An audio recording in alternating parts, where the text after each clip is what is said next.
Hello everyone, कैसे हैं आप सब। हमेशा की तरह मेरी एक ही प्रार्थना है, एक ही उम्मीद है कि आप अच्छे हो, स्वस्थ हो, सुरक्षित हो, साथ में आपका पूरा परिवार भी स्वस्थ और सुरक्षित हो।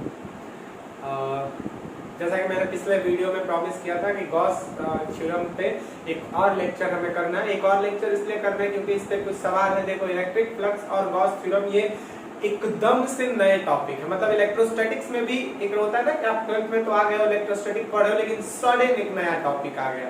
ठीक है, तो इसको थोड़ा सा समझने के लिए एक दो वीडियोस बनानी पड़ रही है। तो आप घबराइए मत, आप एकदम धैर्य के साथ पढ़ाई कीजिए, क्योंकि और तो आपकी जिंदगी में कुछ काम बचा नहीं है। कुछ बचा है काम? जिंदगी बर्बाद होगी सब लोगों की। बस पढ़ना है, सिर्फ पढ़ना। चलिए, घर में रह के पढ़ाई करना है मोबाइल पे। तो अच्छा, आजकल एक और समस्या ही हो गई है, जो लोग ऑनलाइन पढ़ा रहे हैं, जैसे मैं ही हूँ, तो मेरी वजह से तुम लोग यूट्यूब पे ना गाने सुन पा रहे हो ना और भी कुछ कोई चीज़ कर नहीं पा रहे हो, क्योंकि सारा एमबी तो इन्हीं किसी चीज़ में खत्म हो जाता है। तो आइए चालू करते हैं बिना किसी बात के, बिना किसी देरी के गॉस लॉ सेकेंड वीडियो। मैं थोड़ा सा रिकॉल करवा देता हूँ कि टोटल फ्लक्स का मैंने फॉर्मूला आपको क्या बताया था। टोटल फ्लक्स में ये फॉर्मूला बताया था E dA cos theta, where what is E? What is E? E is the electric field strength. What is dA? Sorry, EA cos theta. ठीक है, EA cos theta. What is A? Area of the surface from which electric field lines are passing. And what is theta? Theta is the what is theta? Theta क्या है बच्चों? Theta is the angle between area vector and electric field line. Theta is the angle between area vector and electric field line. याद है? अच्छा, ये formula तब था जब ये इलेक्ट्रिक फील्ड कांस्टेंट हो। वेरिएबल के लिए भी हमने एक फॉर्मूला लिखा था। वेरिएबल के लिए हमने फॉर्मूला लिखा था E dA cos theta. E dA cos theta, ठीक है, E dA cos theta, याद है ना? E dA cos theta। पहले छोटा छोटा फ्लक्स निकालते थे, छोटा छोटा डी फ्लक्स निकालते थे, उसके बाद जो फ्लक्स होता था वो क्या हो जाता था? इंटीग्रेशन ऑफ डी फ्लक्स, यानी कि integration of E dA cos theta.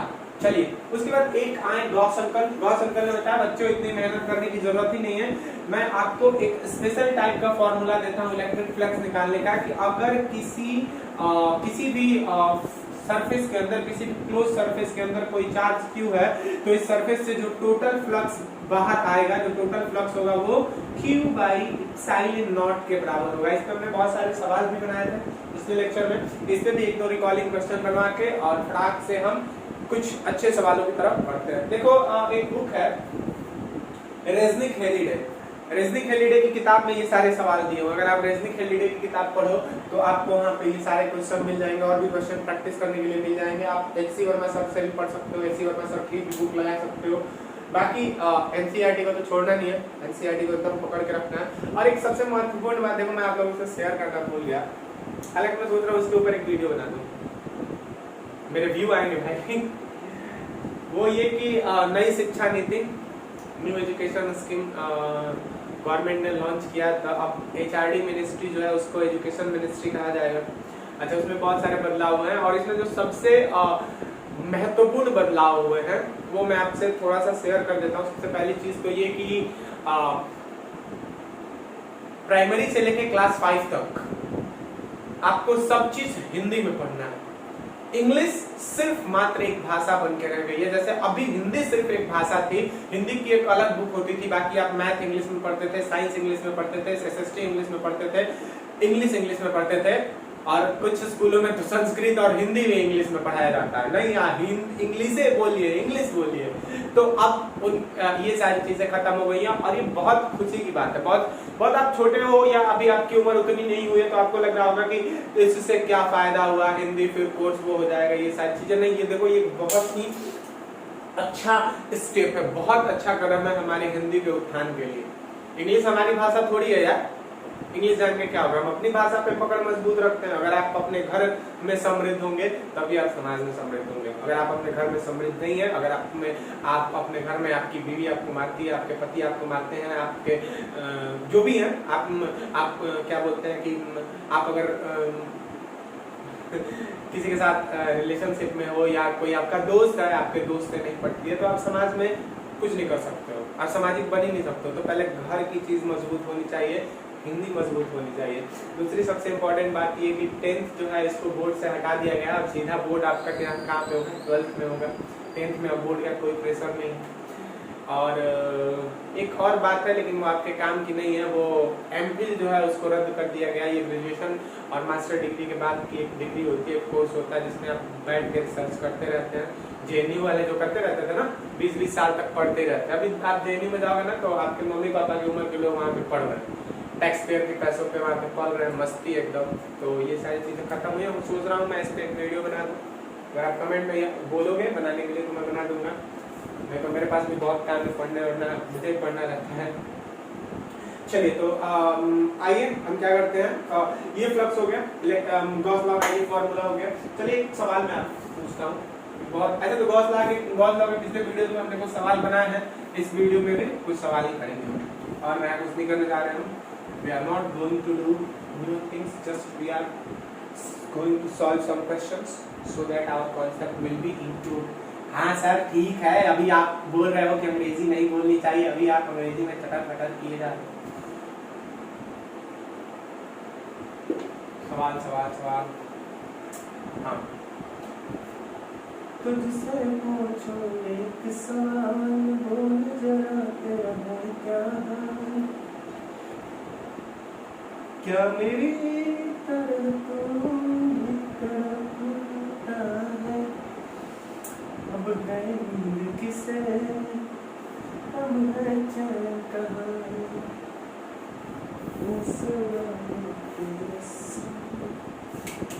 एक क्यूब है जिसके अंदर ये चार्ज रखी हुई है, ठीक है।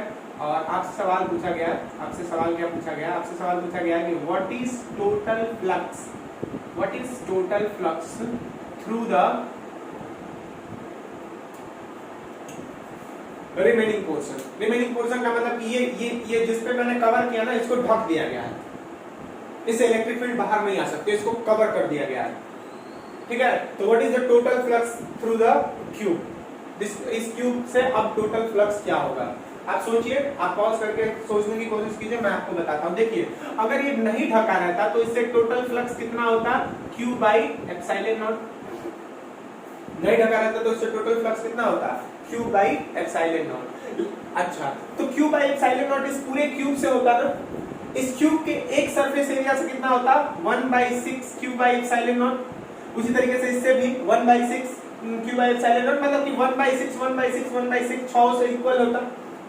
तो अभी इसमें से कितनों को ढक दिया गया, 2 को ढक दिया गया, बचे कितने हैं 4, यानी कि 4/6 यानी कि 2/3 2Q/3 epsilon not is the answer, ठीक है। बहुत प्यारा सा नन्हा मुन्ना सा सवाल है।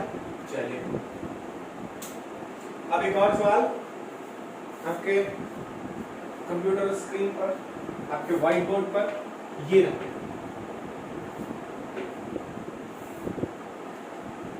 सवाल है कि सवाल सवाल सवाल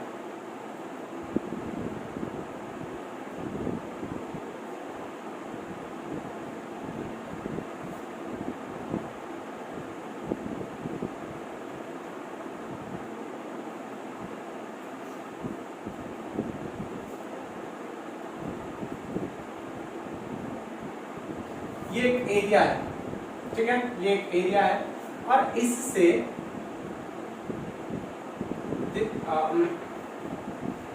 ये एक स्क्वायर ऐसे पड़ा हुआ है, ठीक है, ठीक, ये एक स्क्वायर ऐसे पड़ा हुआ है जिसकी साइड क्या है, a है, a है। इसके सेंटर से a/2 हाइट पे, ध्यान से सुनना, a/2 हाइट पे एक चार्ज रखा गया है जिसकी वैल्यू किसके, Q चार्ज रखा हुआ है a/2 हाइट पे।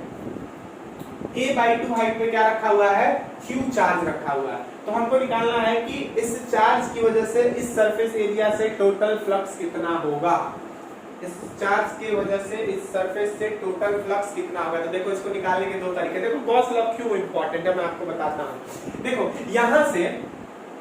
यहां से जो इलेक्ट्रिक फील्ड निकलेगी यहाँ से इलेक्ट्रिक फील्ड निकलेगी तो ये हर जगह इस एरिया पे पहुंचेगी इस तरीके से, देखना ध्यान से समझना, हर जगह पहुंचेगी इस तरीके से नीचे की तरफ, हर जगह पहुंचेगी ना। मान लो कि ये ऊपर है, ये ऐसे कोई प्लेट है, ऐसे कोई प्लेट है, यहाँ पे कोई चार्ज है, ठीक है, तो इसकी वजह से जो इलेक्ट्रिक फील्ड पहुंचेगी वो हर जगह पहुंचेगी, ऐसे हर जगह पहुंचेगी ना। तो अच्छा एक बात बताओ कि हर पॉइंट पे क्या इलेक्ट्रिक फील्ड की वैल्यू सेम रहेगी? हर पॉइंट पे इलेक्ट्रिक फील्ड की वैल्यू सेम रहेगी। जैसे मान लो ये पड़ा हुआ प्लेट है, यहाँ पे चार्ज है, इसका ए डायमेंशन ए है, ठीक है, मान लो ये तो एक रेक्टेंगल लग रहा है, रेक्टेंगल है नहीं, लेकिन इसको आप थोड़ी देर के लिए स्क्वायर एज्यूम कर लो, और जिसकी साइज है ए, ठीक है, और यहाँ से a/2 डिस्टेंस की दूरी पे एक चार्ज रखा हुआ है q, तो इसकी वजह से इलेक्ट्रिक फील्ड क्या होगा? इसकी वजह से जो इलेक्ट्रिक फील्ड लाइंस होगी ऐसे जाल की तरफ ऐसे जाएंगी ना। तो जरा बताओ कि हर जगह पे इस पॉइंट पे इलेक्ट्रिक फील्ड की वैल्यू और इस पॉइंट पे इलेक्ट्रिक फील्ड की वैल्यू सेम होगी? नहीं, यहाँ पे डिस्टेंस ज्यादा होगा, यहाँ पे डिस्टेंस कम होगा, तो इलेक्ट्रिक फील्ड क्या होगी? अलग अलग होगी। तो फॉर्मूला क्या लगाएंगे फ्लक्स निकालने का? फ्लक्स निकालने का फॉर्मूला लगाएंगे, flux is equal to integration of E dA cos theta.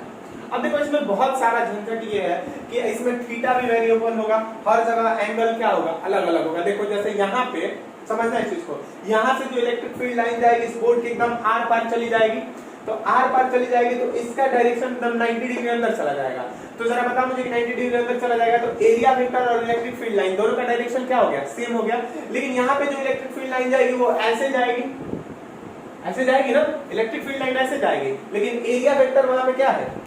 Area vector, electric field line ऐसे जा रही है लेकिन एरिया वेक्टर तो यही है ना, एरिया वेक्टर तो यही है, एरिया वेक्टर तो यही है ना। तो ये हर जगह क्या होगा? अपना अलग अलग होगा, यहाँ पे कुछ अलग होगा, यहाँ पे कुछ अलग होगा। तो इस फॉर्मूला से निकालना बहुत ही मुश्किल था। तो अब हम देखो क्या करेंगे, गॉस लॉ यूज करेंगे। गॉस लॉ यूज करने के लिए गॉसियन सरफेस बनाना बहुत जरूरी होता है। चलो बना देते हैं गॉसियन सरफेस। उसमें क्या है, गॉसियन सरफेस बना दो, गॉसियन सरफेस बनाते हैं। चलो गॉसियन सरफेस बना दिए हम, पास है क्या खूबसूरत ड्राइंग बनाई है, देखते हैं ये ड्राइंग खूबसूरत है या नहीं। अरे यार कुछ गड़बड़ हो गया, कुछ गड़बड़ हो गया सर, मेरे से कुछ गड़बड़ हो गया, मुझको राणा जी माफ करना। क्या गड़बड़ हुआ मेरे को बताओ जरा, क्या गड़बड़ क्या गड़बड़ क्या गड़बड़? इससे मिलेगा ये और नहीं यार, कुछ तो गड़बड़ हो रहा है,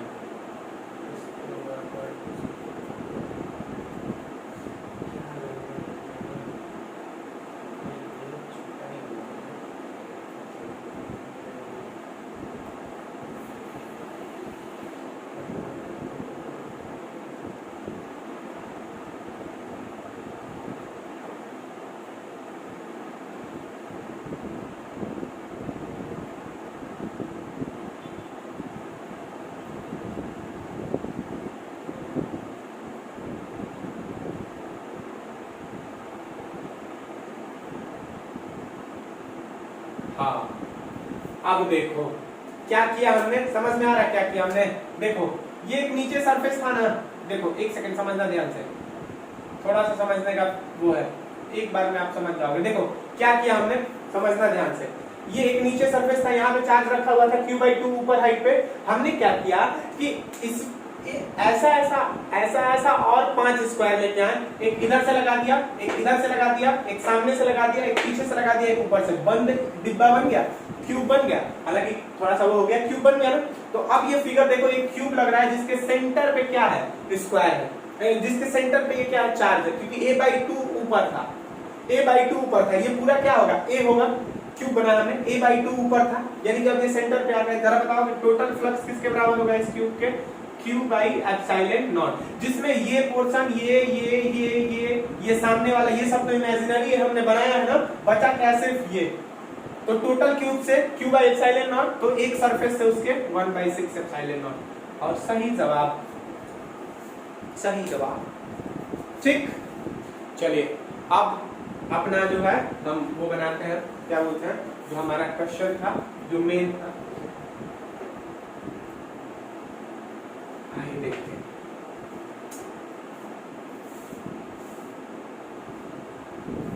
सवाल है कि एक क्यूब है,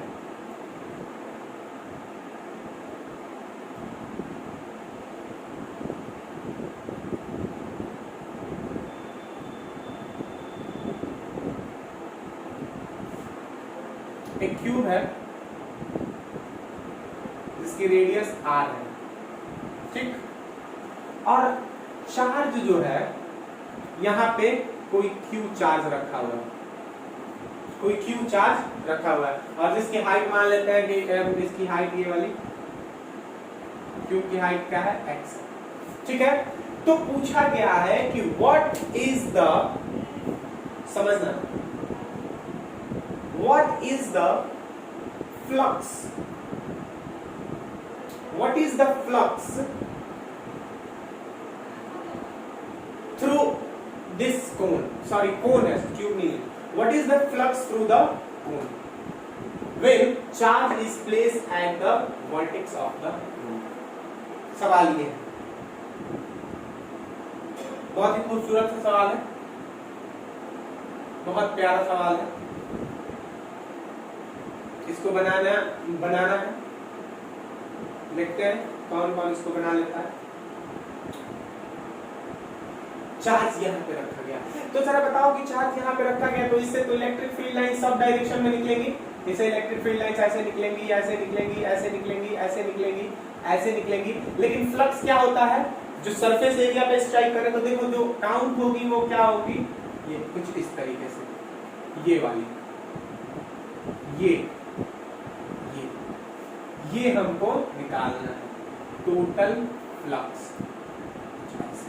टोटल फ्लक्स यानी कि जो इस सरफेस एरिया से पास कर रही है,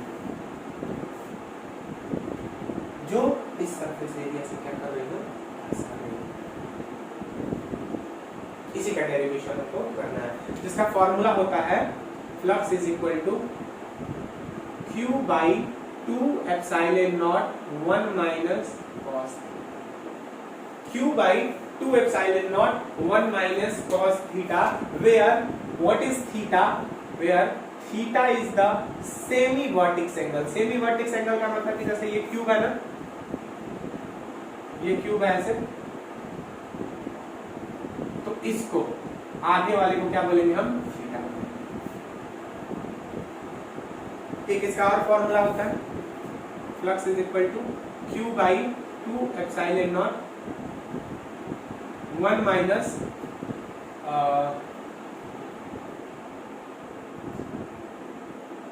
x by under root x square plus, ये भी cos थीटा की जगह पे क्या लिख दिया जाता है, b बाई ए, ये x वैल्यू है तो ये कितना हो जाएगा, x square plus r square का अंडर रूट, नहीं हो जाएगा ना। तो यही फॉर्मूला हमको क्या करना है, प्रूफ करना है, ये फॉर्मूला हमको क्या करना है, प्रूफ करना है। तो आइए इस फॉर्मूला को प्रूफ करने में आगे बढ़ते हैं,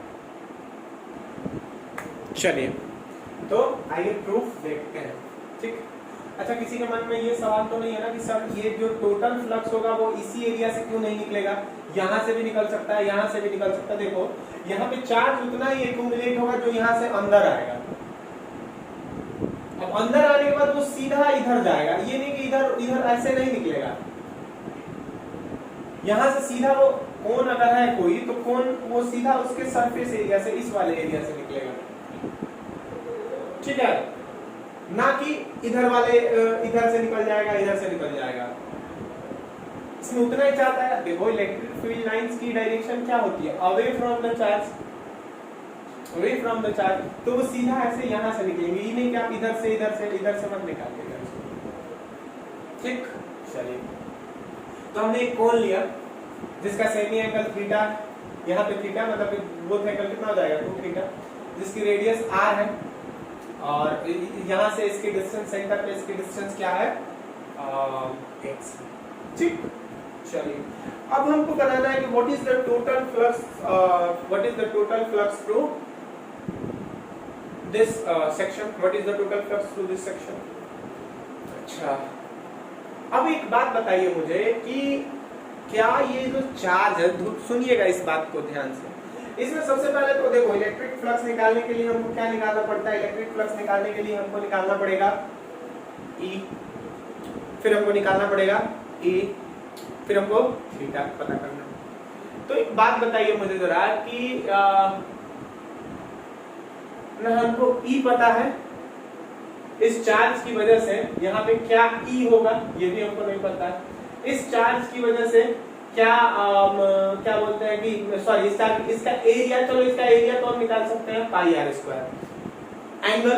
angle between electric field lines and angle between area vector ये पता ही नहीं हमको, इलेक्ट्रिक फील्ड पहले निकालना बहुत जरूरी है। अच्छा सबसे पहले एक बात बताइए मुझे कि इसमें फॉर्मूला कौन सा लगेगा, वेरिएबल इलेक्ट्रिक फील्ड वाला या कांस्टेंट इलेक्ट्रिक फील्ड वाला? वेरिएबल इलेक्ट्रिक फील्ड यानी कि integration of E D A cos theta, और कांस्टेंट इलेक्ट्रिक फील्ड यानी कि ई ए कॉस थीटा। बताइए जरा।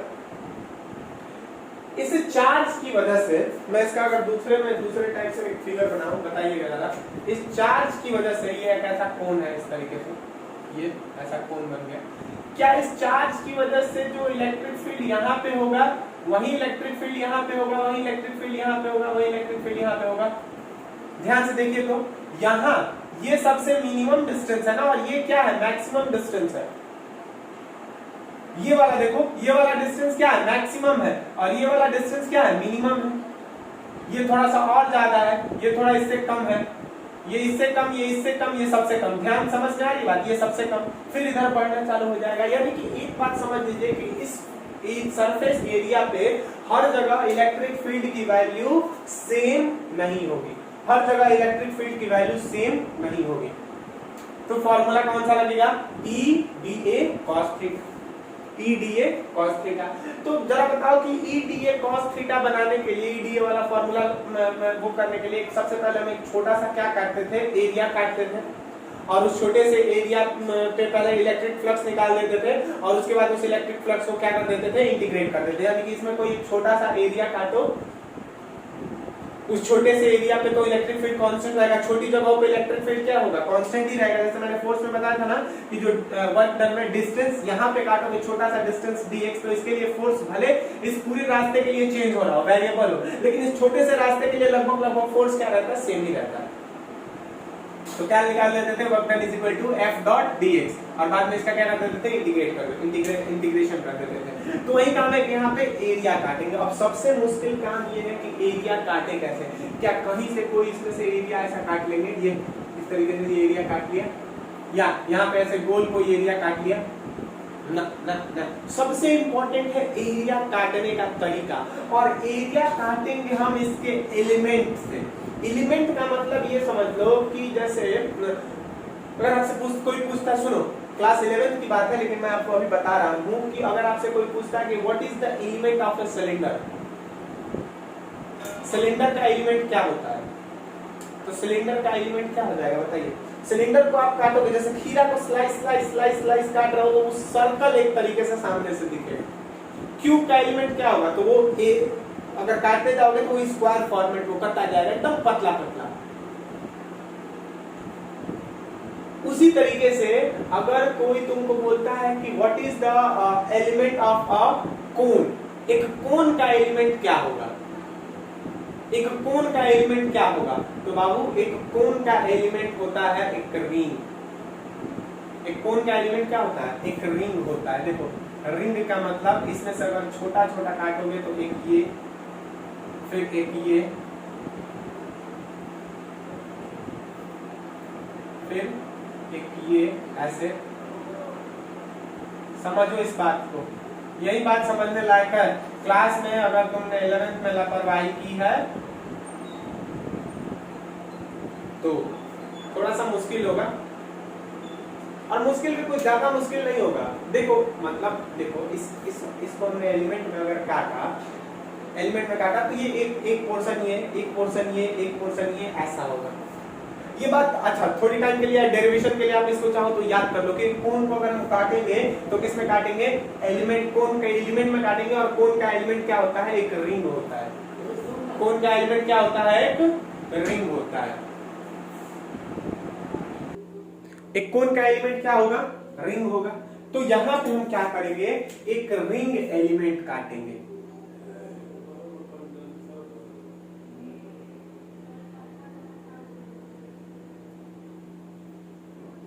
ध्यान से देखना, क्या काटेंगे, एक रिंग एलिमेंट काटेंगे। ये इस तरीके से इसमें से हमने क्या कर लिया, गोल सा काट लिया। छोटा सा गोल सा, ये ऐसे ध्यान से देखना इस चीज को।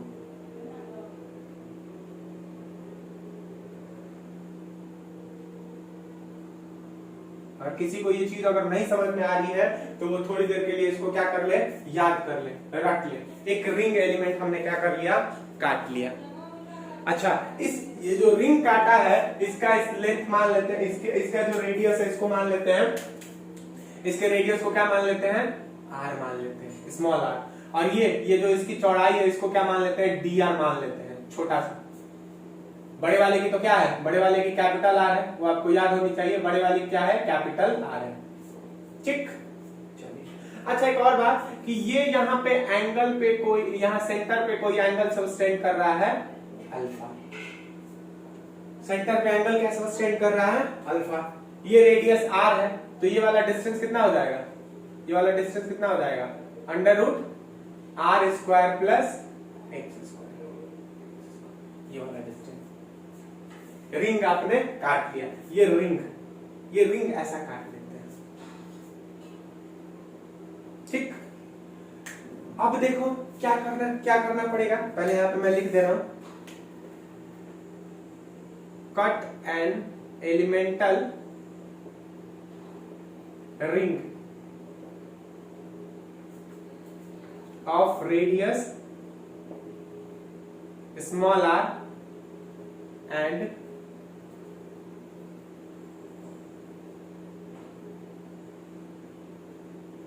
With dr।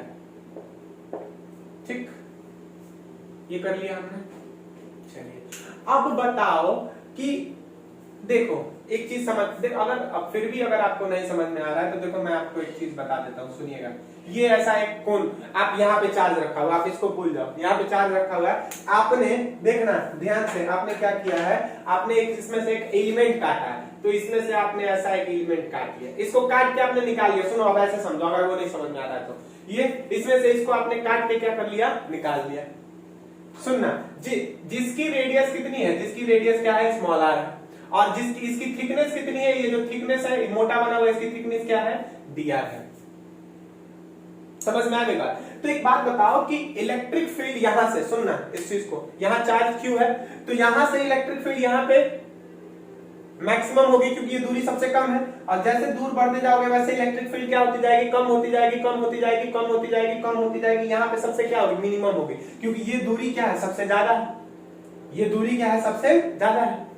तो अब एक मुझे बात बताओ कि यहाँ पे मैक्सिमम, यहाँ पे मिनिमम, ये वाला जो सेक्शन है, इस वाले सेक्शन पे इसकी चौड़ाई उतनी ज्यादा नहीं है ना, जैसे जैसे तुम इधर बढ़ते जा रहे हो वैसे इलेक्ट्रिक फील्ड क्या होती जा रही है, घटती जा रही है। लेकिन यहाँ पे इसकी चौड़ाई कम है, यानी कि तुम मान सकते हो कि इस पूरे विड्थ पे इलेक्ट्रिक फील्ड क्या होगी, कांस्टेंट होगी। मान सकते हो ना, इस पूरे विड्थ पे इलेक्ट्रिक फील्ड क्या होगी, कांस्टेंट होगी, ई, क्योंकि चौड़ाई कम है यार। यहां से यहां जाओगे तो कम होगा, यहां से यहां जाओगे तो कम होगा, यहां से यहां जाओगे तो कम होगा, यहां से यहां जाओगे तो कम होगा। लेकिन अगर तुम यहीं से यहां जा रहे हो तो कोई ज्यादा फर्क नहीं पड़ेगा। ठीक, चलिए, तो हम मान लेते हैं कि let the electric field be constant through out the ring.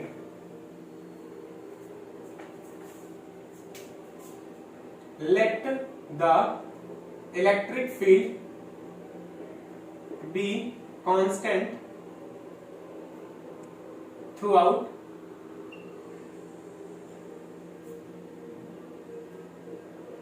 The ring. ठीक, अब बताओ जरा कि E की वैल्यू किसके बराबर होगी। E का फॉर्मूला क्या होता है, KQ/R², यानी कि K into Q upon R²। R² distance, तो डिस्टेंस क्या है, डिस्टेंस क्या है ये बताओ। डिस्टेंस यहां से ये वाला डिस्टेंस है, ये वाला डिस्टेंस नहीं है। सुनना फिर से, चलो फिर से एक बार बनाता हूं, मिटाना मुझे नहीं चाहिए था। ये रिंग, ये बीच में एलिमेंट, चलो ये चार्ज, यहां पे चार्ज, यहां पे चार्ज, ये सेंटर से डिस्टेंस, यहां पे चार्ज। तो इस रिंग से चार्ज की डिस्टेंस क्या है, इस रिंग से इस चार्ज की डिस्टेंस ये वाला डिस्टेंस है ना, रिंग ये काटा है आपने ना, तो चार्ज का डिस्टेंस ये वाला डिस्टेंस, ये वाला डिस्टेंस, ये वाला डिस्टेंस, ये चलिए तो आप करते हैं, तो डिस्टेंस क्या हो जाएगा R square plus x square, distance ही हो जाएगा ना R square plus x square. चलिए अब एक काम करते हैं, तो के का वैल्यू क्या होता है 1/4 पाई एप्सिलॉन नॉट के q into q upon r square यानी कि अंडर रूट आर स्क्वायर का एक्स स्क्वायर यानी कि ब्रैकेट में r square plus x square. चलिए समझ में आ गया। ई की वैल्यू आपने क्या कर दी, सकुशल ई की वैल्यू आपने निकाल दी, ई दिख रहा है ना, ओके ओके वेरी गुड। अब क्या करेंगे,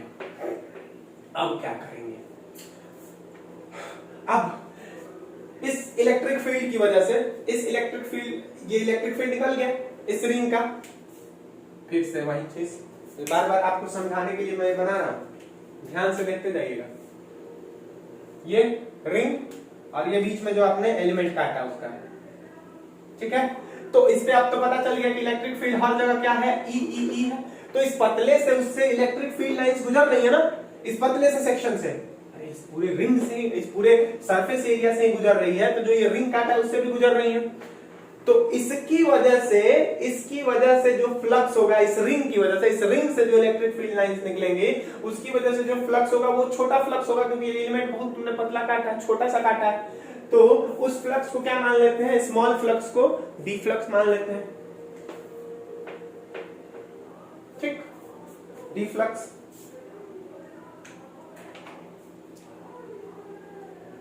डी फ्लक्स और इसकी वैल्यू हो जाएगी E dot D A cos theta, E dot D A cos theta, E D A cos theta, अर्थात D flux is equal to E की वैल्यू 1/4 पाई एप्सिलॉन नॉट, इसको मैं 1 बाई नहीं लिख रहा हूं, क्यू बाई लिख रहा हूं, Q/4 pi epsilon naught r square plus x square, ठीक है, Q इंटू डीए की वैल्यू क्या होगी, इस छोटा सा एरिया क्या होगा बच्चों। तो एक बात बताओ कि ये जो रिंग तुमने काटा था बीच में से, ये जो रिंग तुमने इसमें से बीच में से ऐसे काटा था, मोटा सा रिंग, ये वाला रिंग जो काटा था तुमने, यही वाला रिंग था ना, यही वाला रिंग था, ठीक, इसका एरिया कैसे निकालोगे। तो एक काम करो, इस रिंग को यहां से तोड़ दो और तोड़ के स्ट्रेट कर दो, तो स्ट्रेट कर दोगे तो ये कुछ ऐसा बनेगा, इस रिंग को स्ट्रेट कर दोगे तो ये कैसा बनेगा, ऐसा बनेगा। अच्छा, इसकी रेडियस कितनी है, इसकी रेडियस लगभग r प्लस डी आर ही के बराबर, आर ही मान लो।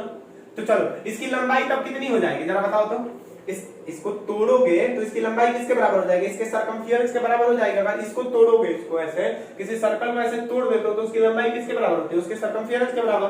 दूसरी तरीके से इसको तोड़ोगे तो इसकी लंबाई 2 पाई r स्मॉल r, और इसकी चौड़ाई कितनी है, इसकी चौड़ाई है dr, यानी कि एरिया किसके बराबर हो जाएगा 2 pi r into dr into 2, यहां पे मैं लिख रहा हूं 2 pi r dr, 2 pi r dr। ये कहानी समझ में आ गई, क्यों किया मैंने यहां पे मैं लिख भी दे रहा हूं, यहां पे लिख दे रहा हूं ताकि आपको समझ में आएगा। उतारने टाइम आपको, ये हो गया तुम्हारा dr और ये हो गया तुम्हारा 2 पाई r, रिंग को तोड़ा हम, ठीक, 2 पाई r dr। अब देखो, अब बचा क्या है, बचा है अब तुम्हारा cos थीटा, यानी कि theta between area vector and, theta between what, area vector and electric field lines. जरा कोई मुझे बताएगा कि यहाँ पे इलेक्ट्रिक फील्ड लाइंस की डायरेक्शन क्या होगी, यहाँ पे इलेक्ट्रिक फील्ड लाइंस की डायरेक्शन ये स्ट्रेट ऐसे होगी, हर जगह पे की बात कर रहा हूं मैं, इलेक्ट्रिक फील्ड लाइन की डायरेक्शन क्या होगी, स्ट्रेट इस तरीके से। अच्छा, इसका एरिया वेक्टर, तो इसका एरिया वेक्टर तो ये इस सरफेस का एरिया वेक्टर यानी कि एकदम ऐसा होगा। तो जरा बताओ कि ये वाला एंगल अल्फा है तो ये वाला भी एंगल अल्फा हो जाएगा, ये पैरेलल है भैया, ये अगर ये अल्फा है तो ये भी क्या होता है, अल्फा ही होता है। चलिए तो यहाँ पे क्या लिख देंगे हम, कॉस अल्फा, ये हमने माना था, अल्फा एज्यूम किया था हमने कि अल्फा एंगल पे हमने क्या माना है, रिंग काटा, ये एजम्पशन, ठीक। अब तो total flux is equal to हो जाएगा इंटीग्रेशन ऑफ डी फ्लक्स, छोटा फ्लक्स, ठीक, यानी कि integration of Q2 pi r dr cos alpha divided by 4 pi epsilon naught r square plus x square.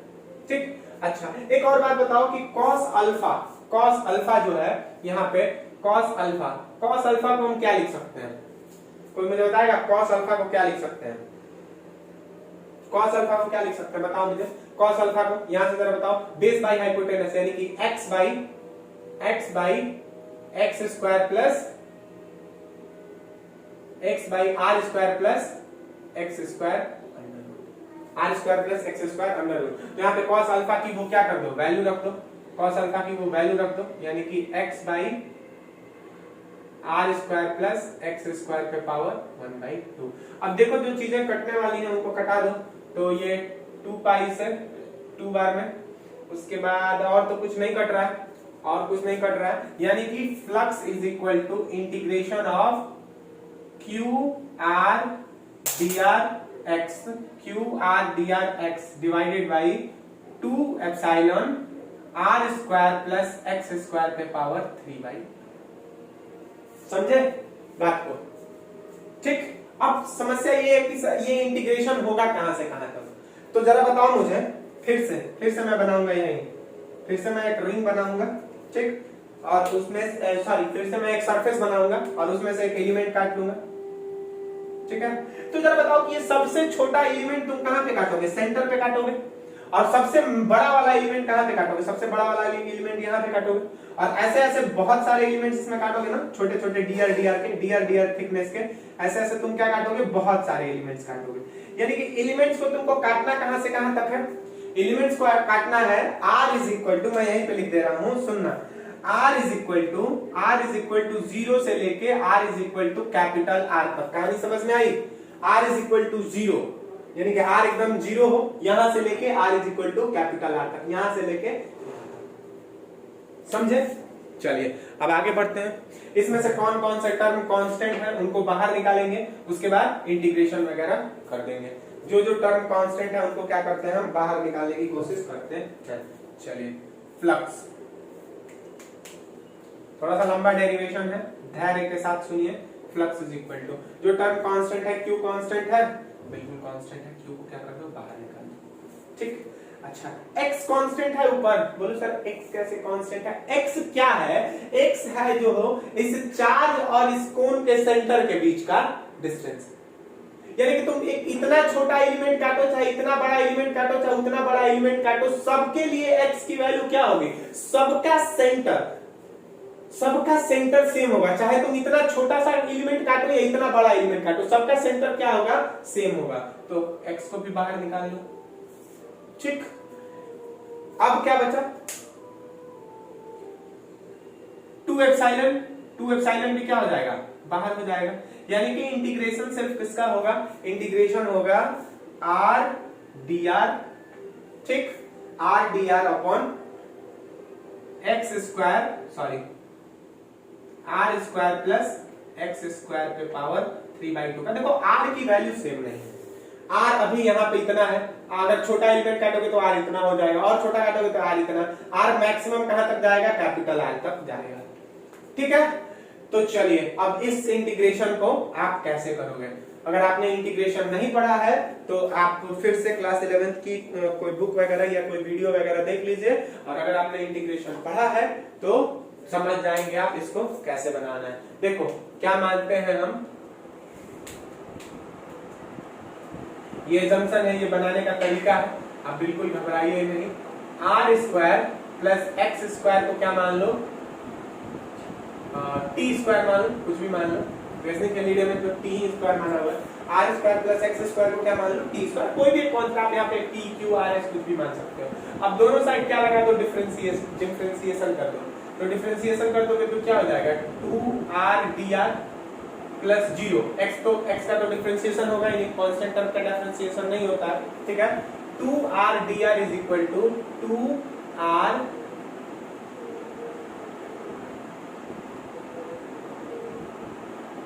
2t dt, ठीक है। तो यहां से ये कट गया, यानी कि r dr is equal to t dt, r dr is equal to क्या हो गया? t dt। चलो अब देखो आसान कैसे हो गया। आपको ये लग रहा होगा सर ये क्या किया आपने, देखो आसान कैसे हो गया मैं बताता हूँ। आप कितनी वैल्यू आसान हो गई, कैसे आप वैल्यूज को क्या कर दोगे, रख दोगे, कैसे आप वैल्यूज को रख दोगे। यहाँ पे वैल्यूज कैसे रखी जाएंगी। अब देखो ये कहीं रफ में आपको करने की चीज है, मैंने अभी बता दिया आपको, ये रफ वाला चीज है। चलो अब यहाँ पे flux is equal to, flux का फॉर्मूला क्या हो गया, q x upon 2 epsilon not.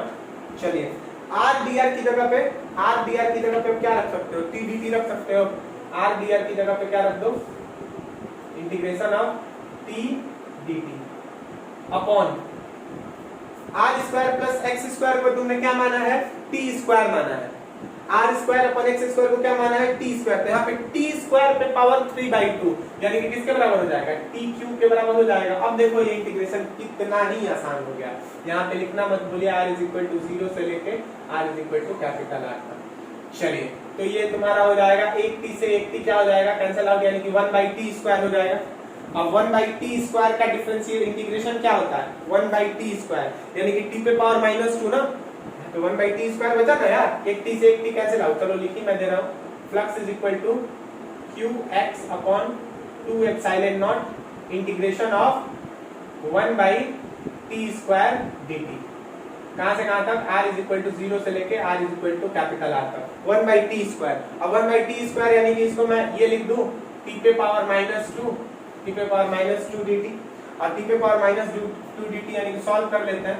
Flux is equal to q x upon 2 epsilon naught. जब ये सॉल्व होगा तो ये हो जाएगा t पे पावर -2 यानी कि t पे पावर -2 प्लस 1 यानी कि t पे पावर -1 डिवाइडेड बाई -2 प्लस 1 यानी कि -1, यही हो जाएगा ना।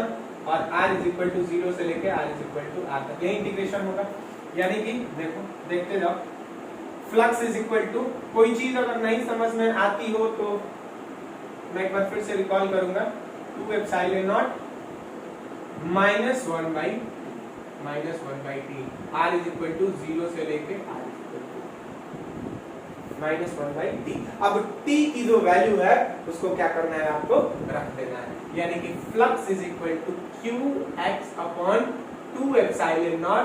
t की वैल्यू क्या है, t की वैल्यू है, t की वैल्यू क्या हो जाएगी, r square plus x square का अंडर, ठीक है। तो यहाँ पर रख देंगे -1 upon under root r square plus, ठीक, r इज इक्वल टू 0 से लेके r is equal to r तक। इतनी बात समझ में आ गई हो, इतनी बात समझ में आ गई हो तो आप बताइए मुझे, हमने क्या काटा, सबसे पहले एक एलिमेंटल रिंग काटा जिसकी रेडियस स्मॉल r थी और जिसकी थिकनेस dr थी, जो यहाँ सेंटर पे अल्फा एंगल बना रहा था। इस चार्ज की वजह से इस रिंग पे हर जगह एक कांस्टेंट इलेक्ट्रिक फील्ड डेवलप हो रहा था जिसकी value 1/4 pi epsilon not q of r square plus x square, ये डिस्टेंस थी। चलो अब इस इलेक्ट्रिक फील्ड की वजह से इस स्मॉल एरिया पे जिसकी वैल्यू 2 पाई r dr थी, 2 pi r into dr, length into breadth, कितनी एक छोटा सा इलेक्ट्रिक फ्लक्स बन रहा था जिसको हमने इतना लिखा, ठीक। अब देखो E की जगह पे q अपन 4 pi epsilon naught r square plus x square 2 pi r dr into cos alpha. Alpha क्या था, ये एंगल था। अब ये एंगल यहाँ पे कैसे चला गया, देखो ये इस वाले रिंग का, ये रिंग इसका चेहरा ऐसे है तो एरिया वेक्टर ऐसे और इलेक्ट्रिक फील्ड लाइंस ऐसे जा रही है, यहाँ से इलेक्ट्रिक फील्ड लाइंस ऐसे जाएंगी ना, ठीक, समझ गए। तो हमने क्या लिखा, cos अल्फा लिखा। अभी अल्फा वेरिएबल होगा लेकिन हमने अल्फा में सॉल्व ही नहीं किया, अल्फा को हमने तोड़ दिया किसमें, पर बेस बाय हाइपोटेनस में। cos alpha is equal to b by h यानी कि x upon r square plus x square. अब देखो कहानी क्या है, इंटीग्रेट करना है तो इंटीग्रेट में सबसे पहले जो कांस्टेंट चीजें हैं उनको क्या करते हैं, हम बाहर निकालते हैं। तो इनमें से कांस्टेंट चीजें क्या है, q कांस्टेंट है, उसके बाद 2 पाई 2 एप्सिलॉन नॉट कांस्टेंट है, r कांस्टेंट नहीं। अगर तुमने रिंग यहाँ पे काटा है तो r की वैल्यू छोटी होगी, अगर रिंग तुमने बड़ा काटा है तो r की वैल्यू बड़ी होगी। r को अंदर रख देंगे, ये r square plus x square भी अंदर ही रहेगा। x की वैल्यू कांस्टेंट है बच्चा, x की वैल्यू क्या है, distance between charge and the centre of this area, यानी कि ये हमेशा कांस्टेंट रहेगी कितना भी बड़ा रिंग काट लो। तो इन सारी चीजों को हमने क्या कर दिया, अंदर रख दिया और qx/2 एप्सिलॉन नॉट को बाहर, r dr अपॉन इसको इंटीग्रेट किया। तो एक इसको इंटीग्रेशन का क्लास 11 का ट्रिक था कि हमने एक r square plus x square को क्या मान लिया, t स्क्वायर मान लिया, ठीक है। यहाँ पे लिख दो assume ASSUME assume r square plus x square is equal to t square. तो इसको डिफरेंशिएट किया हमने, डिफरेंशिएट ये आर डी आर लाने के लिए किया, ये सारा खेल ये आर डी आर लाने के लिए किया गया था। तो ये टी डी टी आया, ठीक है। तो उसके बाद हमने यहाँ पे वैल्यू रख दी, आर डी आर की जगह पे टी डी टी, और r square plus x square की जगह पे टी स्क्वायर जब रखे तो टी स्क्वायर में पावर 3/2 यानी कि 2 से 2 कैंसिल, टी क्यूब, तो एक टी से टी कट गया, ठीक। अब ये इसको इंटीग्रेट किया हमने, टी पे पावर -2 को इंटीग्रेट किया अगर तो हो गया टी पे पावर -1 डिवाइडेड बाय -1 यानी कि -1/t, और t की जगह पे फिर से वो क्या कर दी, वैल्यू रख दी। अब ये वाली वैल्यू यहाँ पे रखनी है, काम समाप्त हो जाएगा। काम क्या हो जाएगा, समाप्त हो जाएगा। तो बताओ मैं किसको मिटाऊं, मैं फिगर मिटा दूं, फिगर मिटा दूं या क्या मिटा दूं? इसको मिटा देना, इस वाले को मिटा देना, इस वाले सेक्शन को।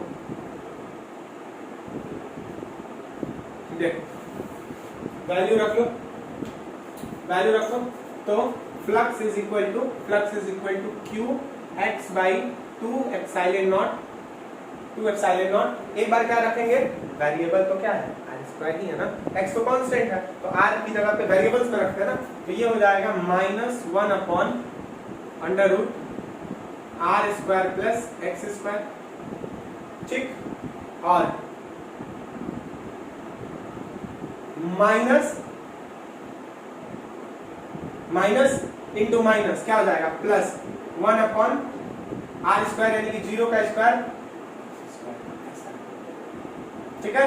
कुछ इस तरीके से ये कहानी समझ में आई कि नहीं आई? देखो यहाँ पे माइनस था ना, तो इसकी जगह पे हमने क्या रखा, एक बार आर स्क्वायर रख दिया, तो r under root r square plus x square, minus का साइन लगता है यहाँ से यहाँ पे माइनस का साइन, लेकिन ये ऑलरेडी एक बार फिर माइनस में है, तो minus into minus +1 upon r square की जगह पे 0 का स्क्वायर प्लस एक्स स्क्वायर यानी कि 1/√x स्क्वायर। अब देखो इसको फ्लक्स इज इक्वल टू, इस x को क्या कर दो, अंदर लेते जाओ, इस x को क्या कर दो, अंदर लेते जाओ, और इसको थोड़ा सा ढंग से लिख दो। तो इसको ढंग से लिखोगे तो ये प्लस वाला इधर आएगा, या ऐसे देखो ना, कोई दिक्कत नहीं है। चलो q अपॉन 2 एप्सिलॉन नॉट, ठीक। इसको लिख दो -x by under root r square plus x square -x, और ये प्लस 1/√x स्क्वायर यानी कि किसकी वैल्यू हो जाएगी, x की ही हो जाएगी ना, और x इंटू 1/x क्या हो जाएगा, 1 हो जाएगा, ठीक। तो इसको अब हम ऐसे लिख देते हैं, flux is equal to q by 2 epsilon naught 1 minus x upon r square plus x square.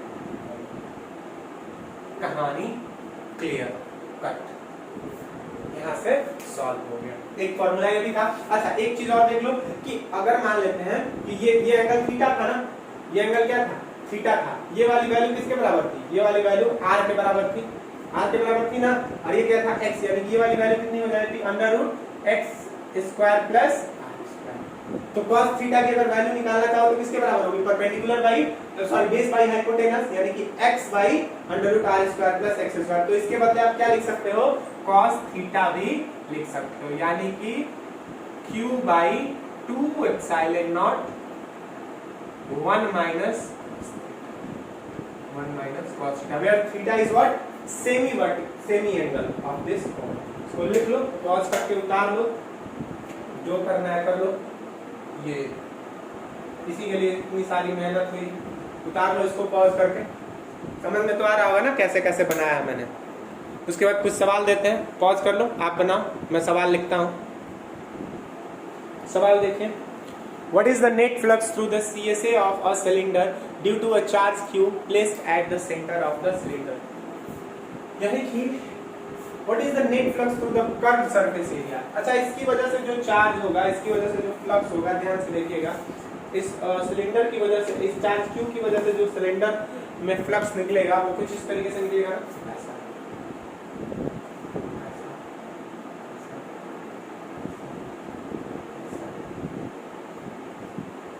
पूरा फ्लक्स बना रहा हूँ, अभी टोटल फ्लक्स बना रहा हूँ,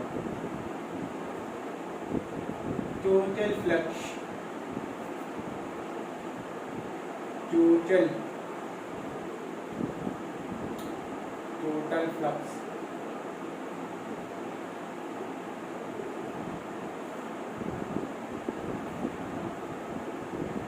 टोटल फ्लक्स ये होगा इसकी वजह से टोटल फ्लक्स, जिसकी वैल्यू गॉस चच्चा ने बताया है, गॉस चच्चा ने क्या बताया है total flux is equal to q by epsilon naught answer. लेकिन अब की बार टोटल फ्लक्स नहीं पूछ रहा है, अब की बार पूछ रहा है वही फ्लक्स जो कि कर्व सरफेस एरिया से निकले। कर्व सरफेस एरिया यानी कौन से यहां से लेके ये सारे इनको छोड़ के ये वाले इनको अब की बार क्या कर देना है, छोड़ देना है। सिर्फ कर्व सरफेस एरिया से निकले हुए फ्लक्स। चलिए बनाते हैं यही फिगर एक बार दोबारा बनाएंगे, एक बार दोबारा once more।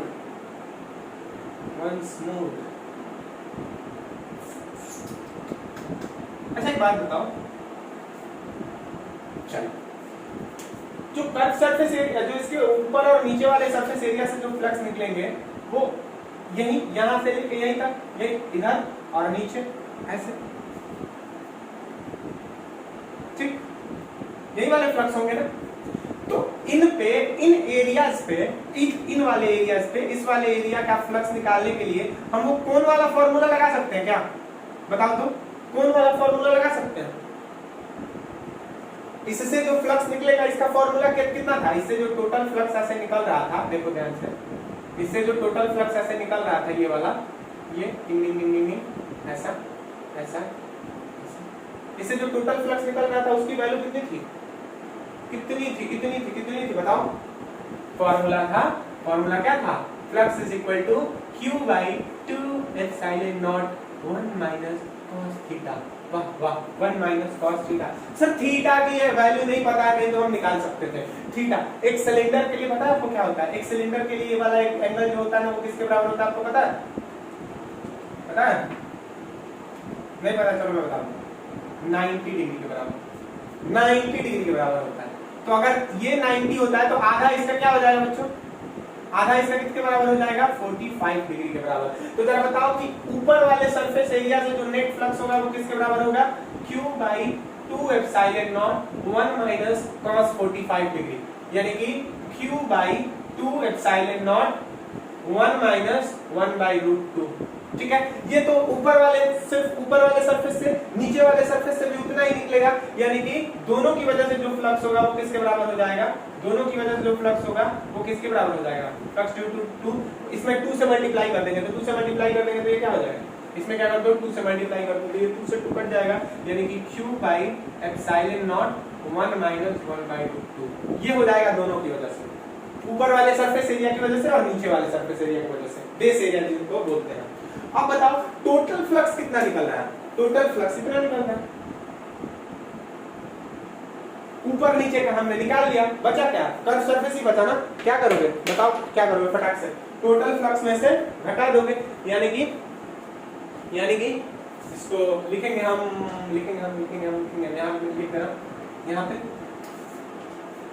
Flux by CSA is equal to